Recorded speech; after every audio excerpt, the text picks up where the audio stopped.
60 વર્ષના લતાબેન આજે ખૂબ જ ખુશ હતા, કેમ કે થોડા દિવસો પહેલાં જ તે ગામડેથી પોતાના દીકરા પાસે પહેલીવાર શહેરમાં આવ્યા હતા. આજે તેમના દીકરાના લગ્નને 1 વર્ષ થયું હતું અને તેના લગ્નની વર્ષગાંઠ નિમિત્તે તેમના દીકરા અને વહુએ તેમના બધા જ મિત્રો અને પડોશીઓને ફોન કરીને પાર્ટીમાં આમંત્રણ આપ્યું હતું. લતાબેન તેમના પતિ કમલેશભાઈ સાથે તેમના દીકરા અને વહુના લાંબા આયુષ્ય માટે મંદિરમાં પ્રાર્થના કરવા માટે જઈ રહ્યા હતા. ત્યારે તેમણે પોતાના દીકરા આકાશ અને વહુ રિંકુને તેમના લગ્નની વર્ષગાંઠની શુભેચ્છા આપી અને તેઓ મંદિર જવા નીકળી ગયા. ત્યારબાદ રિંકુ અને આકાશ સાંજની પાર્ટીની તૈયારીમાં વ્યસ્ત થઈ ગયા હતા. સાંજ પડી એટલે બધા તૈયાર થઈને પાર્ટી હોલમાં પહોંચી ગયા. ધીરે ધીરે બધા મહેમાનો પણ આવી ગયા. રિંકુ અને આકાશે બધાનું સ્વાગત કર્યું અને પછી બંનેએ સાથે મળીને પોતાના લગ્નની કેક કાપી. ત્યારબાદ આકાશે એનિવર્સરી ગિફ્ટમાં રિંકુને એક ડાયમંડનો નેકલેસ આપ્યો. ગિફ્ટ જોઈને રિંકુ ખૂબ ખુશ થઈ ગઈ અને તેણે બાજુના ટેબલ પર પડેલી બધી ગિફ્ટની બાજુમાં તે નેકલેસનું બોક્સ રાખી દીધું. ત્યારબાદ બધા જમવા માટે જતા રહ્યા. થોડી વારે રિંકુ પોતાની ગિફ્ટ લેવા માટે ટેબલ પાસે આવી તો તેણે જોયું કે બધી ગિફ્ટો તો હતી, પણ ડાયમંડનો નેકલેસવાળું બોક્સ ટેબલ પર હતું નહીં. એટલે રિંકુએ રાડ પાડી, "ઓહ માં, મારો ડાયમંડનો નેકલેસ!" એમ કહીને તે બોક્સ ગોતવા લાગી. એટલે તેની આસપાસના લોકો પણ પૂછવા લાગ્યા, "શું થયું રિંકુ? તું શું શોધી રહી છે? કંઈ ખોવાઈ ગયું છે?" ત્યારે ચિંતાના ભાવે રિંકુએ કહ્યું, "હા, મારા ડાયમંડનો નેકલેસનું બોક્સ નથી દેખાઈ રહ્યું અને મને ખબર નથી ક્યાં ગયું. હમણાં થોડી વાર પહેલાં જ મેં અહીં ટેબલ પર બોક્સ જોયું હતું, પણ હવે નથી દેખાઈ રહ્યું." એમ કહીને રિંકુ સીધા જ તેના સાસુ લતાબેન પાસે ગઈ અને તે સમયે લતાબેન તેમની ઉંમરની મહિલાઓ સાથે ખુરશી પર બેઠા ભોજન લઈ રહ્યા હતા. રિંકુએ તેમની પાસે જઈને તેમને કહ્યું, "મમ્મી, અહીંયા આવો તો, મારે તમારી સાથે કંઈ વાત કરવી છે." "શું વાત છે બેટા?" "મમ્મી, મારા ડાયમંડનો નેકલેસ જે હમણાં આકાશે મને આપ્યો હતો તેનું બોક્સ ક્યાં દેખાઈ નથી રહ્યું. મને તમારું પર્સ બતાવો, મારે તમારું પર્સ ચેક કરવું છે." રિંકુના મોઢે આવી વાત સાંભળીને આસપાસ બેઠેલા બધા લોકો તેની તરફ જોવા લાગ્યા અને કહેવા લાગ્યા, "રિંકુ, તું આવું કેમ બોલે છે?" લતાબેન પણ પોતાની આસપાસ બેઠેલા લોકો તરફ શરમ ભરેલી નજરે જોઈ રહ્યા હતા અને એવું વિચારવા લાગ્યા કે રિંકુ જે બોલી તે સાંભળીને આ બધા લોકો શું વિચારી રહ્યા હશે. "શું હું મારી વહુનો હાર ચોરી કરી શકું?" લતાબેને કહ્યું, "રિંકુ, આ તું કેવી વાત કરે છે? તારા નેકલેસનું બોક્સ મેં નથી લીધું. ત્યાં જ સ્ટેજની આજુબાજુ હશે. તું ત્યાં જઈને વ્યવસ્થિત ગોત. તું મારું પર્સ જોવાની વાત કેમ કરે છે? તારું દિમાગ તો ઠેકાણે છે ને?" "મમ્મી, તમે જ્યારથી ગામડેથી આવ્યા છો ત્યારથી હું જોઉં છું કે તમે મારી દરેક વસ્તુ પર ધ્યાન રાખો છો.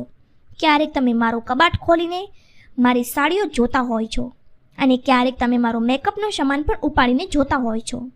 તમારી નજર ફક્ત મારા સામાન પર જ હોય છે. વધુમાં આકાશે મને ગિફ્ટ આપી ત્યારથી તમારા મનમાં શું ચાલી રહ્યું છે તે હું બરાબર સમજી શકું છું." લતાબેન બોલ્યા, "રિંકુ બેટા, તું ખોટું વિચારી રહી છે. આકાશે તને હાર આપ્યો તેનાથી હું ખૂબ જ ખુશ છું. અરે, તું તેની પત્ની છે. ગિફ્ટ આપવાનો અને લેવાનો તમારા બંનેનો અધિકાર છે." લતાબેન રિંકુને સમજાવવાની કોશિશ કરી રહ્યા હતા, પણ રિંકુ તેમની કોઈ પણ વાત સાંભળવા તૈયાર નહોતી. તેણે લતાબેનના હાથમાંથી તેમનું પર્સ છીનવી લીધું અને પર્સની બધી સામગ્રી બાજુના ટેબલ ઉપર કાઢી અને ચેક કરવા લાગી. બધા મહેમાનો વચ્ચે પોતાનું આ રીતે અપમાન થતું જોઈ લતાબેનના હાથમાંથી ભોજનની થાળી પડી ગઈ. રિંકુએ લતાબેનનું આખું પર્સ ચેક કર્યું, પણ પર્સમાંથી ક્યાંય નેકલેસ મળ્યો નહીં.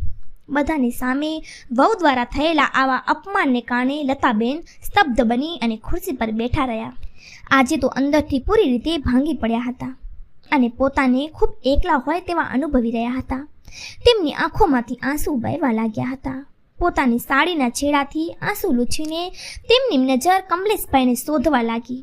તેમણે જોયું કે તેમના પતિ કમલેશભાઈ પાર્ટી હોલની બહાર ફોન પર કોઈકની સાથે વાતો કરી રહ્યા હતા. વાતચીત પૂરી થયા પછી જ્યારે કમલેશભાઈ પાર્ટી હોલની અંદર પાછા આવ્યા તો ખુરશી પર બેઠેલા લતાબેન તરફ એક નજર નાખી. તેમનો ચહેરો જોતા એવું લાગ્યું તે આજે ઉદાસ દેખાઈ રહ્યા છે. આ જોઈને કમલેશભાઈ તેમની પત્ની પાસે આવી અને ખુરશી ખેંચીને બેસી ગયા. કમલેશભાઈ નજીક આવ્યા તો જોયું કે લતાબેનની આંખોમાં તો આંસુ હતા. એટલે તેમણે પૂછ્યું, શું થયું? તારી આંખોમાં આંસુ કેમ છે અને તું આમ ઉદાસ કેમ બેઠી છે? લતાબેન કંઈ બોલ્યા નહીં. એટલે કમલેશભાઈની પરિસ્થિતિ સમજતા વાર ન લાગી. તેમણે લતાબેનને કહ્યું, તું આમ પથ્થરની મૂર્તિ બનીને કેમ બેઠી છે?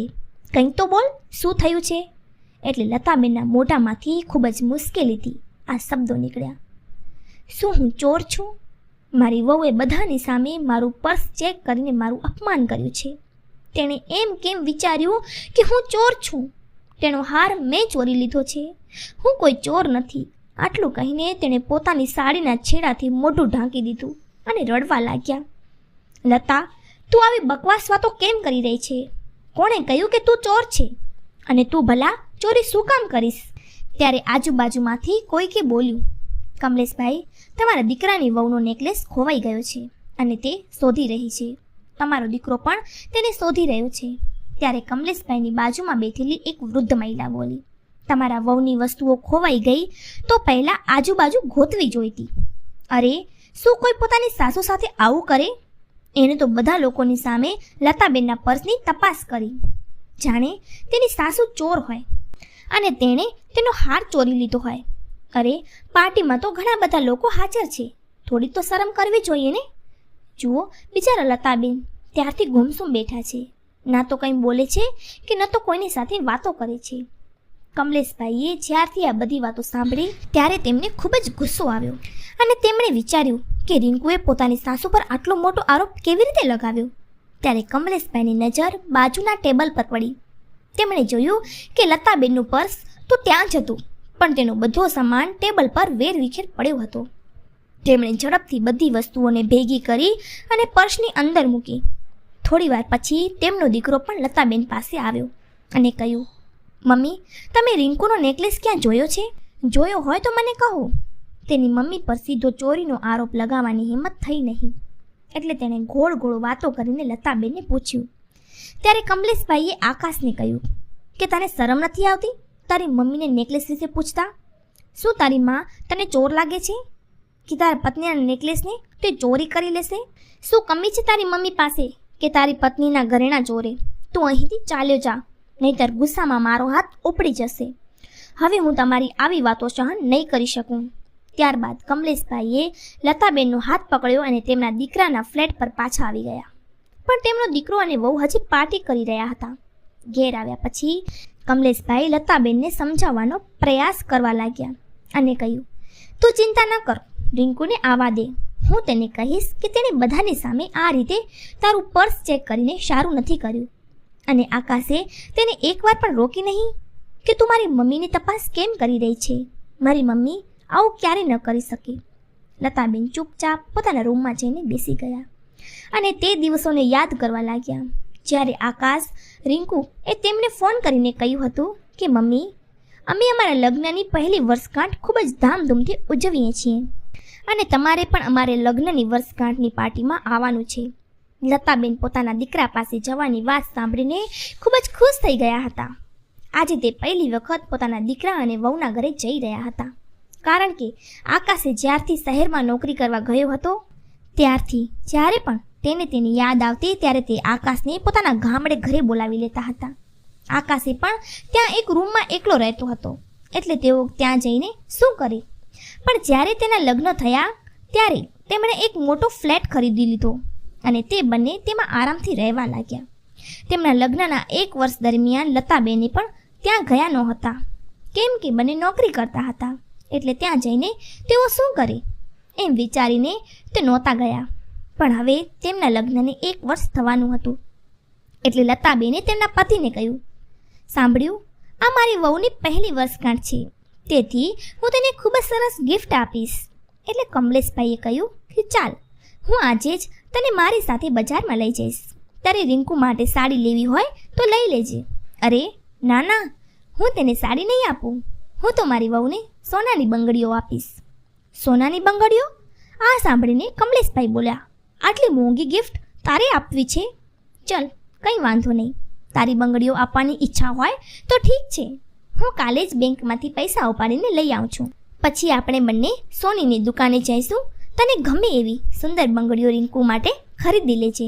અને બીજા દિવસે જ્યારે લતાબેન તેમની વહુ માટે બંગડીઓ લેવા ગયા ત્યારે તે એટલા બધા ખુશ હતા અને મનમાં વિચારી રહ્યા હતા કે જ્યારે તે રિંકુને બંગડી આપશે ત્યારે તે એટલી ખુશ થશે કે મારી સાસુએ મને સૌથી વધારે સુંદર એનિવર્સરી ગિફ્ટ આપી છે એમ કહીને તે મને ગળે લગાડી લેશે. ખબર નહીં લતાબેને તેમના મનમાં કેવી ઈચ્છાઓ રાખી હતી. હકીકતમાં આકાશે લતાબેન અને કમલેશભાઈનો એકમાત્ર દીકરો હતો.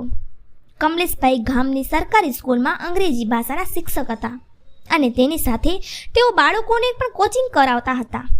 આજુબાજુના ગામડાના બાળકો પણ તેમની પાસે ભણવા માટે આવતા હતા, કારણ કે તેઓ જે રીતે અંગ્રેજી ભાષા શીખવતા હતા બાળકોને ખૂબ જ ઝડપથી સમજાઈ જતું હતું. તેઓ તેમના વિસ્તારના અંગ્રેજી ભાષાના પ્રખ્યાત શિક્ષક હતા. ગામમાં દરેક જણ તેમને તેમના નામથી ઓળખતા ન હતા, પણ ગામના દરેક લોકો તેમને માસ્તરજીના નામથી ઓળખતા હતા. કોઈને પણ પૂછો કે અંગ્રેજીના માસ્તરનું ઘર ક્યાં છે તો કોઈ પણ બતાવી દે. કમલેશભાઈનો દીકરો આકાશ પણ ભણવામાં ખૂબ જ હોશિયાર હતો. પોતાના ગામની શાળામાં જ આકાશે શિક્ષણ પૂરું કર્યું હતું અને પછી તેને આગળ ભણવા માટે શહેરમાં મોકલવામાં આવ્યો હતો.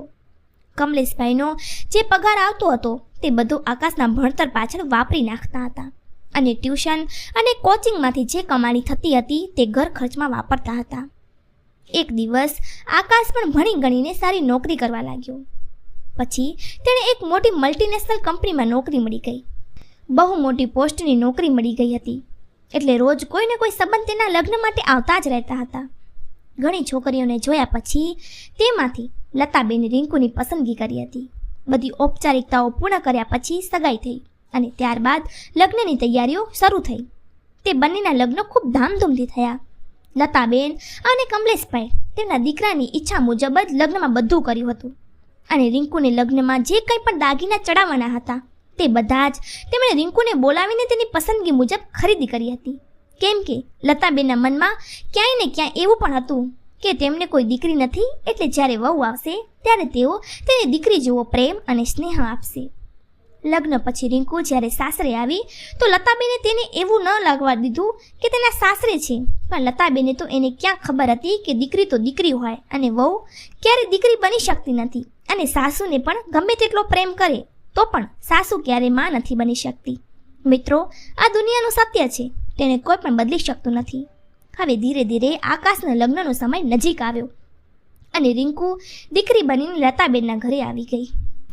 લગ્ન વખતે તો લતાબેન આનંદથી ભરાઈ ગયા હતા કે તેમના નાના પરિવારમાં એક નવું સભ્ય આવી જશે. તેમણે પોતાની વહુનું ખૂબ જ ઉત્સાહથી સ્વાગત કર્યું. વહુના સ્વાગતમાં સત્કારમાં કોઈ ખામી ન રાખી. જોકે લગ્ન પછી રિંકુ 20 દિવસ સુધી પોતાના સાસરાના ઘરે જ રહી, પણ આ 20 દિવસ દરમિયાન લતાબેને તેને એકદમ આરામથી બેસાડીને ખવડાવ્યું. તેમના સમાજમાં એવો રિવાજ હતો કે જ્યારે કોઈ નવી વહુ લગ્ન કરીને આવે ત્યારે તેને કોઈ પણ કામ કરવા માટે કહેતા નહીં, તેથી લતાબેન રિંકુનું બધું જ કામ કરતા હતા. જ્યારે બીજી વાર રિંકુ તેના સાસરે પાછી આવી ત્યારે તે ફક્ત 2 દિવસ જ રોકાઈ હતી અને પછી આકાશની સાથે નોકરી પર ચાલી ગઈ હતી. એટલે લતાબેનને પોતાની વહુ સાથે વધુ સમય વિતાવવાનો સમય ન મળ્યો, તેથી તેઓ તેને બરાબર સમજી ન શક્યા.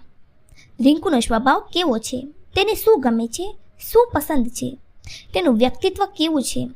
મિત્રો, જ્યાં સુધી આપણે કોઈની સાથે રહેતા નથી ત્યાં સુધી આપણને તેના સ્વભાવ વિશે કંઈ કહી શકતા નથી. જ્યારે આપણે તેની સાથે રહીએ છીએ ત્યારે જ આપણને તેના સ્વભાવ વિશે ખબર પડે છે. આજે લતાબેન અને કમલેશભાઈની પણ આવી જ હાલત હતી.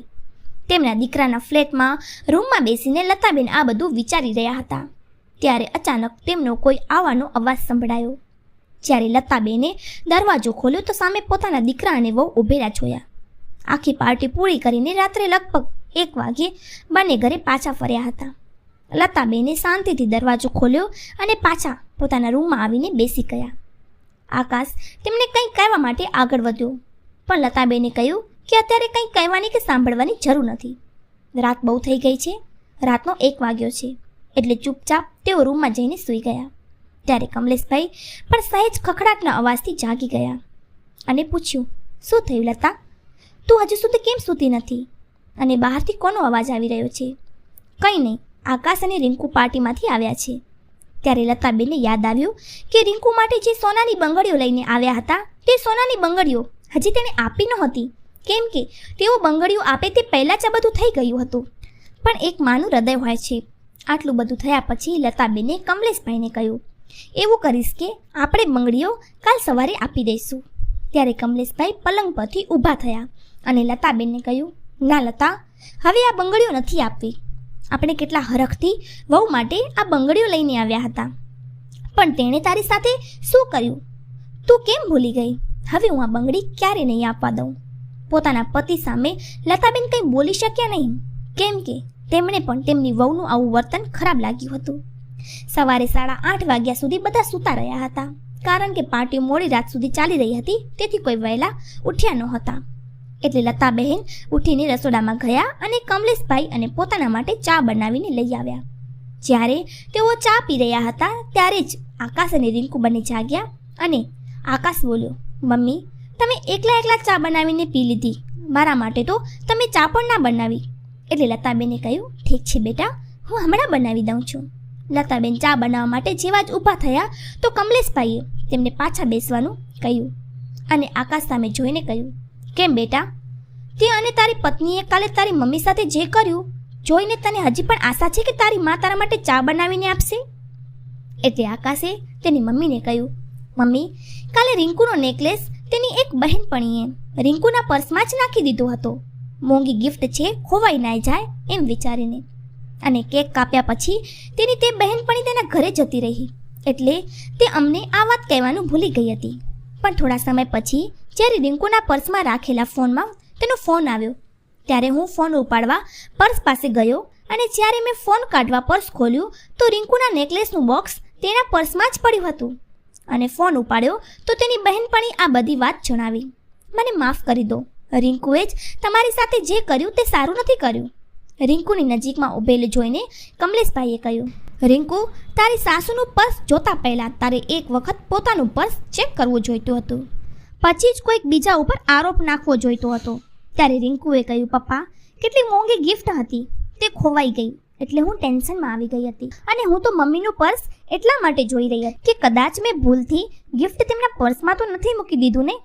અરે ભલા, તું તારી ગિફ્ટ તારી સાસુને કેમ રાખવા આપીશ? તું તારું ગિફ્ટ તું જાતે જ રાખીશ ને? તે જાણી જોઈને બધાની સામે તારા સાસુનું અપમાન કર્યું છે. આ બધું હું બિલકુલ સહન નહીં કરી લઉં. અને તમને બંને શું લાગે છે કે હું મારી પત્નીને હાર પહેરાવી શકતો નથી? મારી પાસે અત્યારે એટલા રૂપિયા છે કે હું મારી પત્ની માટે તેનાથી પણ વધુ સુંદર હાર ખરીદી કરી શકું છું. આજે પણ મને પેન્શન મળે છે અને મારે આજે 62 વર્ષ થયા છે, છતાં પણ હું બાળકોને ટ્યુશન કરાવી રહ્યો છું. મારી પાસે એટલા રૂપિયા છે કે તારી મમ્મીને દર વર્ષે એક નવો હાર ખરીદીને આપી શકું છું. તો આજે એક વાત કાન ખોલીને સાંભળી લો કે મારી પત્ની પર કોઈ વાતનો આરોપ લગાવતા પહેલાં 10 વાર વિચારી લેજો, નહીંતર મારાથી ખરાબ કોઈ નહીં થાય. પોતાના પપ્પાના ગુસ્સાને જોઈને આકાશ લતાબેન પાસે આવ્યો અને કહ્યું, મમ્મી, મને માફ કરી દો, મારાથી મોટી ભૂલ થઈ ગઈ છે. આવી ભૂલ હું ફરી ક્યારે નહીં કરું. કેમ કે આકાશ જાણતો હતો તેના પપ્પા આજે તેને આટલી સરળતાથી માફ કરવાના નથી, પણ માનું હૃદય ખૂબ જ કોમળ હોય છે અને તે તેને જલ્દીથી માફ કરી દેશે. એટલે આકાશ તેની મમ્મી પાસે ગયો અને હાથ જોડીને માફી માંગવા લાગ્યો.